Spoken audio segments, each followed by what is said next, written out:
ಅಷ್ಟರೊಳಗಾಗಿ ನಾವು ಫ್ಯಾಕ್ಟ್ರಿ ಬಂದ್ ಮಾಡ್ತೀವಿ. ಯಾವಾಗ 3,300 ಘೋಷಣೆ ಮಾಡ್ತೀವಿ ಅವಾಗ ಪ್ರಾರಂಭ ಮಾಡ್ತೀನಿ ಅಂತ ಹೇಳಿದ್ದಾರೆ. ಅಲ್ಲಿವರೆಗೆ ಈಗ ಏನು ಕಬ್ಬು ಕಟಾವ್ ಆಗಿದೆ ಆ ರೈತರಿಗೆ ಏನು ಹೇಳ್ತೀರಿ?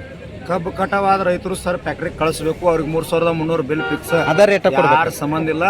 ಇವತ್ತು ಕಡದವರು, ನೀನು ಕಡದವರು, ನಾಳೆ ಕಡದವ್ರು 3,300 ಕೊಡಬೇಕು. ಕುಲ್ಲದವ್ರ ಫ್ಯಾಕ್ಟ್ರಿ ಬಂದ್ ಮಾಡಬೇಕು. ಫ್ಯಾಕ್ಟ್ರಿ ಬಂದ್ ಮಾಡಿದ್ರೆ ಸಹಿತ ಕಬ್ಬ ಕಡದ ಲುಕ್ಸಾನ್ ಅವರ ತುಂಬಿ ಕೊಡ್ಬೇಕು. ಅದೇನು ಸಂಬಂಧ ಇಲ್ಲ, ಅವ್ರು ಹಾಕಿ ಕೊಡಬೇಕು. ಇಲ್ಲಿ ಸರ್ಕಾರ ಅಧಿಕಾರಿ ಯಾವ ಸಂಬಂಧ ಇಲ್ಲ. ರೈತ ಸರ್ಕಾರ ನನ್ನ ಕಬ್ಬ ನಾ ಕೊಡಾಕತ್ತಿ ಅಂದ್ರೆ ಬಿಲ್ ಕೊಡಬೇಕು. ಇದು ಯಾರಪ್ಪಂದು ಆಸ್ತಿ ಅಲ್ಲ, ರೈತನ ಆಸ್ತಿ ಐತಿ. ಅವಾಗಲಿ ಯಾರಾಗಲಿ ಯಾವ ಫ್ಯಾಕ್ಟ್ರಿ ಅವನೇ ಬಾಗಲೇಬೇಕು. ಒಂದೇ ನಮ್ದು. ನಾಳೆ 12 ಗಂಟೆಗೆ ಫ್ಯಾಕ್ಟ್ರಿ ಬಂದ್ ಮಾಡ್ತೀವಿ. ಕೊಡಬೇಕದು, ಅವ್ರ ಮನ್ಯಾನ ದೇವ್ರ ಎದ್ದು ಬಂದು ಕೊಡುತ್ತದ. ರೈತರ ಸಂಖ್ಯೆ ನೋಡ್ರಲ್ಲ, ಬರೀ 5 ನಿಮಿಷನಾಗ ಕೊಡಲ್ಲ. ಒಂದು ರಾತ್ರಿ ಟೈಮ್ ಕೊಟ್ಟರೆ ವಿಚಾರ ಮಾಡ್ರಿ ನೀವು. ಉಗಾರ ಪೋರ್ನ ಬಂದಾಗ ಹೋಗ್ಬಿಡಿ. MD ಅವರು ಹಂಗೆ ಲೆಟರ್ ಬರೆದು ಕೊಡೋದಕ್ಕೆ ಆಗೋದಿಲ್ಲ ಅಂತ ಹೇಳಿದ್ರು ಅಂತ. ಆಮೇಲೆ ಒಂದು ಹಾಫ್ ಆನ್ ಅವರ್ ಆದ ನಂತರ ಲೆಟರ್ ಬರೋದು ಕೊಡುವಂಥ ಕಾರ್ಯ ನಡೀತು. ಅಂದ್ರೆ ರೈತರಿಗೆ ಅಂದ್ರೆ ಯಾರು ತಿಳಿದವ್ರು ಬಂದ್ರಂದ್ರೆ ಆ ರೀತಿ ಮಾಡೋದು, ಮತ್ತೆ ತಿಳಿಲ್ದವ್ರು ಇದ್ರಂದ್ರೆ ಅವ್ರ ಎಲ್ಲೋ ಮಸಿ ಬಳಿಯುವಂತ ಕೆಲಸ ಆಗ್ತಾ ಇದೆ. ಏನ್ ತಪ್ಪಿಲ್ಲ ಪಾಪ. ರೈತ ನೇತೃತ್ವ ವಹಿಸ್ಕೊಂಡಿರ್ತಕ್ಕಂಥ ಏನಿದ್ರು ಹೊಳ್ಳಾಡ್ತಾ ಇದ್ರು ಇಷ್ಟು ವರ್ಷ.